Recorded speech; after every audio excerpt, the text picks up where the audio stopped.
Halo, berjumpa kembali bersama dengan saya, Dr. Ivan Chandra, SPKFR, dan pada kesempatan kali ini saya akan membawakan mengenai masalah protokol kesehatan COVID-19 yang terkini. Baik, saya akan aktifkan terlebih dahulu untuk slideshow PowerPoint saya.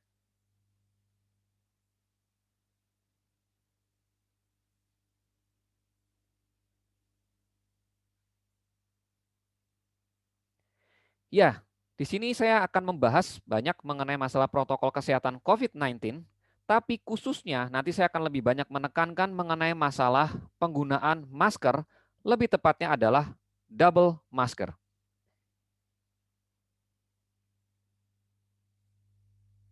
Sekarang kita akan jelaskan terlebih dahulu bahwa prinsip utama daripada protokol kesehatan untuk COVID-19 ada 3, yaitu adalah aman, kedua adalah iman, yang ketiga adalah imun. Ada aman, iman, dan imun. Tiga-tiganya ini sama-sama penting. Nah, kita akan mulai terlebih dahulu dari yang pertama, yaitu dari aman. Yang mana pada masalah aman di sini ada 6M. Nah, 6M ini apa saja? Kita masuk dulu yang pertama. Yang pertama adalah menggunakan masker. Saya yakin Bapak, Ibu, saudara-saudari sekalian sudah paham sebetulnya. Tetapi di sini saya mau menekankan dengan pandemi COVID yang terkini yang saat ini dengan varian virusnya, maka disarankan adalah menggunakan maskernya double. Kenapa harus memakai maskernya double atau dua? Nah, di sini kita bisa lihat ini saya ambil langsung dari RSUI dan juga bersumber dari CDC juga, Centers of Disease Control and Prevention. Dikatakan bahwa hasil studi dari CDC mengenai efektivitas masker menunjukkan bahwa penggunaan 2 lapis masker ya atau dengan menyimpulkan tali masker dapat menyaring virus COVID-19 sampai hampir sekitar 90% ya. Dan kedua metode tadi itu efektif dalam mengantisipasi varian baru virus COVID-19 yang memang lebih mudah menular. Jadi sekali lagi kenapa tidak disarankan cuma sekedar 1 lapis masker bedah saja saat ini adalah karena ini semua. Karena ternyata ketika kita memakainya double itu jauh lebih efektif untuk melindungi diri kita. Dan perlu diingat bukan hanya untuk melindungi diri kita, tapi bahkan untuk melindungi keluarga kita juga. Bagaimana caranya untuk menggunakan masker 2 lapis ini? Nah, kita bisa lihat di gambar yang pertama ini di sini. Ini adalah cara yang tepat untuk menggunakan masker 2 lapis. Yaitu yang pertama adalah masker bedah terlebih dahulu. Masker bedahnya ini adalah masker yang 3-ply tentunya, yang standar. Kita pakai terlebih dahulu. Kemudian di depannya dilapisi dengan masker kain. Oke, itu adalah yang tepat. Sekali lagi adalah masker bedah terlebih dahulu, di depannya ditutupi oleh masker kain.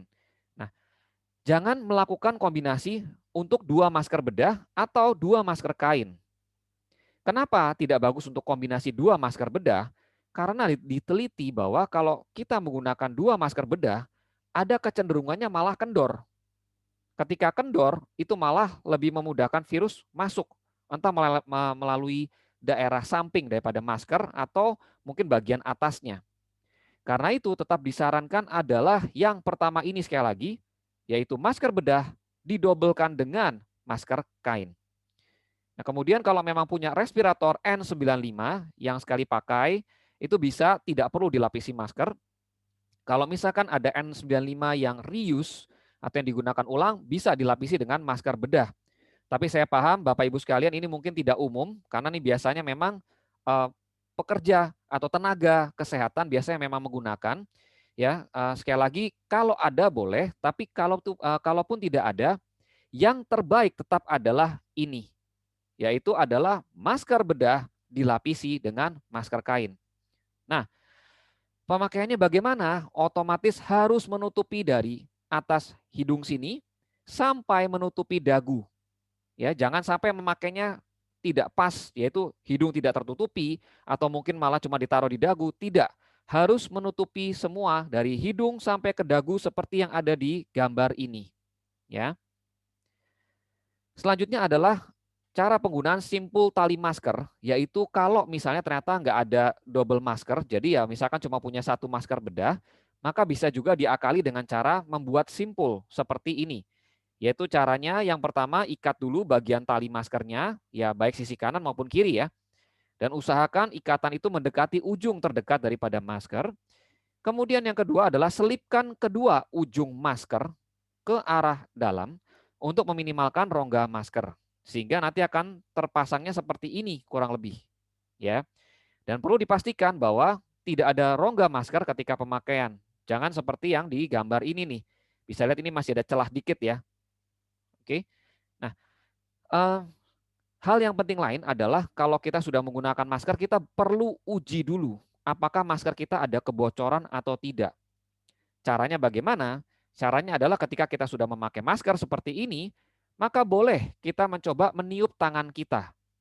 Ya, kalau kita coba tiup tangan kita dan mulut kita semua, mulut dan hidung kita tertutup oleh masker, dengan apalagi dengan double seperti ini, maka harusnya tidak akan ada hembusan udara yang terasa di tangan kita. Selain itu, ketika kita mencoba meniup, juga tidak akan ada hembusan sampai ke atas hidung sini atau ke atas mata kita sini atau ke samping, samping ke arah telinga kita. Ya, jadi mohon pastikan penggunaannya ketat menutupi memang area hidung dan mulut kita. Ini adalah petunjuk mengenai masalah double masker dan juga memang ada tadi petunjuk juga mengenai simpul tali masker. Nah, dari dua metode ini, saya pribadi, menurut hemat saya lebih prefer atau menganjurkan Bapak Ibu sekalian untuk menggunakan yang ini sebenarnya, yang double masker. Kenapa demikian? Mari, saya akan coba jelaskan. Karena telah diteliti oleh CDC tadi bahwa ternyata dua-duanya ini memang efektif sebenarnya, sama-sama bagus ya. Cuma kita bisa melihat secara persentasenya bahwa penggunaan double mask ini jauh lebih baik. Karena kita bisa melihat efektivitasnya bisa mencapai 85,4% ketimbang kalau kita gunakan cuma maskernya satu tapi dilakukan penyimpulan kayak tadi, itu hanya 77%. Karena itu sekali lagi saya sangat tekankan sebisa mungkin adalah gunakan double mask ini. Selanjutnya adalah berapa lama kita menggunakan double mask seperti ini. Nah, penggunaan untuk masker bedahnya sendiri itu harus diganti setelah 4 jam. Mengapa demikian? Karena setelah 4 jam itu pasti masker bedahnya kita yang tertempel ke permukaan muka kita ini pasti sudah ada tercemar, terkontaminasi juga dengan udara dari mulut kita. Karena itulah disarankan bahwa untuk masker bedahnya sendiri itu perlu diganti setiap 4 jam. Nah, sementara bagaimana dengan masker kainnya? Ya, masker kainnya itu ya tetap perlu dilakukan pencucian ya. Paling baiknya makanya jangan cuma punya satu masker kain. Paling baik ya bisa ada 2 atau 3 karena bisa diganti terus setiap harinya. Ya, dan jangan lupa tentu masker kainnya juga memang perlu dicuci, dibersihkan dengan air dan deterjen. Ya. Oke. Selanjutnya juga hal yang penting berikutnya ini sekali lagi saya tunjukkan gambarnya adalah bagaimana contoh nyatanya adalah penggunaan masker bedah ini ditutupi oleh masker kain seperti ini. Nah, poin penting berikutnya adalah tolong gunakan ini adalah setiap kali keluar rumah. Setiap kali keluar rumah mau bertemu dengan siapapun, bahkan ketika ketemu cuma dengan pengirim surat misalnya atau mungkin pengirim makanan atau bahkan mungkin kita cuma mau ngirim barang sesuatu, itu tetap perlu menggunakan masker double seperti ini.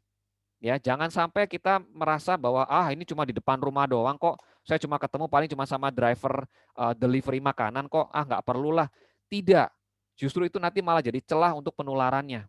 Jadi setiap kali kita keluar rumah atau kalau saya pribadi ya, pokoknya keluar pintu rumah saya sudah harus wajib menggunakan masker. Dan tentunya saja adalah masker double. Sekarang saya akan masuk ke poin MM yang lainnya lagi, yaitu adalah mencuci tangan, ada menjaga jarak juga dan seterusnya di sini. Yang saya juga mau sampaikan dulu bahwa di masyarakat ternyata ada sedikit kesalahpahaman. Di masyarakat ada salah paham di mana kan ada berbagai macam M itu kan yang disampaikan oleh oleh teman-teman kita, mungkin bos kita, atau mungkin oleh siapa saja di sekitar kita. Nah, mungkin banyak yang menganggap bahwa dari 6M itu ya yang penting kan saya sudah cuci tangan. Asalkan saya cuci tangan, tapi maskernya nggak benar, nggak masalah, kan saya cuci tangan. Bukan demikian. Ya, mencuci tangan tetap penting, betul. Ya, tetapi tidak bisa menggantikan masker tadi. Ya, saya sangat tekankan ini sekali lagi karena banyak sekali kecolongan di sini. Di mana oh yang penting saya jaga jarak deh. Oh yang penting saya nggak ada di dalam kerumunan deh. Gitu. Nggak di dalam kerumunan tapi ketika baru cuma ketemu satu orang maskernya kendor, sama aja bohong. Ya.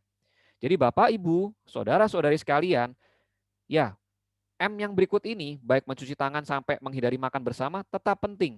Tetapi prioritas yang paling utama adalah masker dalam mencegah penyebaran daripada virus COVID-19 ini. Nah, untuk mencuci tangan, caranya bagaimana? Yaitu dengan air yang mengalir dan gunakan sabun, bebas sabun apa aja sebenarnya. Kalau memang tidak ada sabun, bisa juga gunakan dengan hand sanitizer dengan alkohol 70%. Kemudian untuk masalah menjaga jarak, saya rasa Bapak Ibu juga sudah paham di mana kita perlu menjaga jarak sekitar 1-2 meter. Kemudian membatasi mobilitas, lebih cenderung untuk stay at home ataupun work from home. Kemudian tadi sudah saya katakan kita perlu menjauhi kerumunan, tidak kumpul-kumpul intinya. Dan ada M tambahannya saat ini. Jadi kalau dulu ada 3M, 5M, sekarang ada 6M. Yaitu apa M berikutnya? Yaitu adalah M untuk menghindari makan bersama. Karena ternyata telah terbukti cukup banyak bahwa ini menjadi satu klaster COVID-19. Ya, jadi hindarilah untuk makan bersama.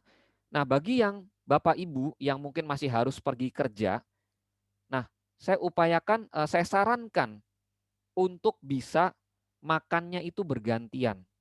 Jadi di dalam satu ruangan hanya ada satu yang makan saja, bergantian. Ya, kita harapkan mudah-mudahan di tempat kerjanya juga memang ada satu ruangan khusus buat makan, nah itu dipakai bergantian.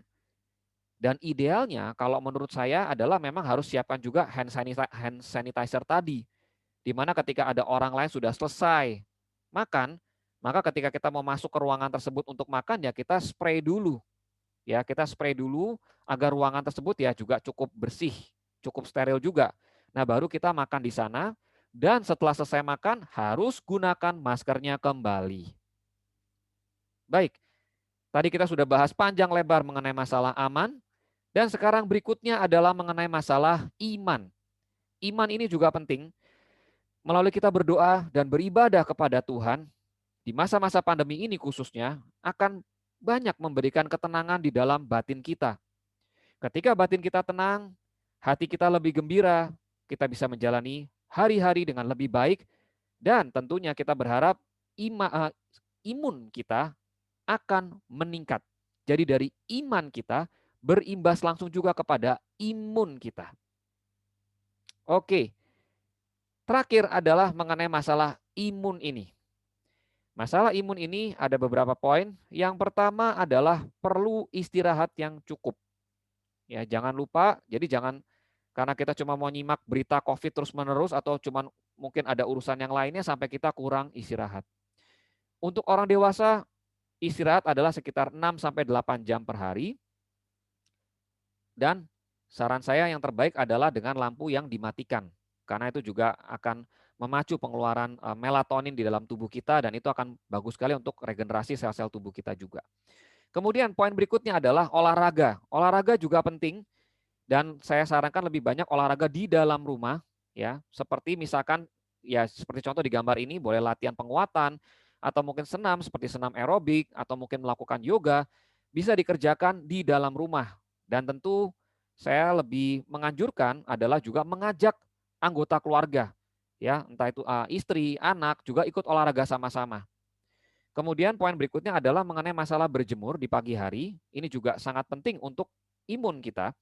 Karena ketika kita berjemur di pagi hari, khususnya sekitar jam 7 sampai jam 9 pagi, itu kita akan mendapatkan cahaya matahari yang sangat bagus untuk pembentukan vitamin D. Dan vitamin D ini juga memang berguna untuk imun kita, selain memang juga berfungsi untuk tulang kita sebenarnya. Nah, berjemur tadi saya katakan dari antara jam 7 sampai jam 9 pagi, Durasinya berapa lama? Sekitar 15 sampai 30 menit. Kalau saya pribadi, saya biasa jam 8 pagi, ya saya ambil waktu sekitar 15 menit saja. Dan saat berjemur, apalagi kalau misalkan kita harus ke halaman rumah, maka tolong tetap gunakan maskernya. Ya, jangan sampai kecolongan di sini.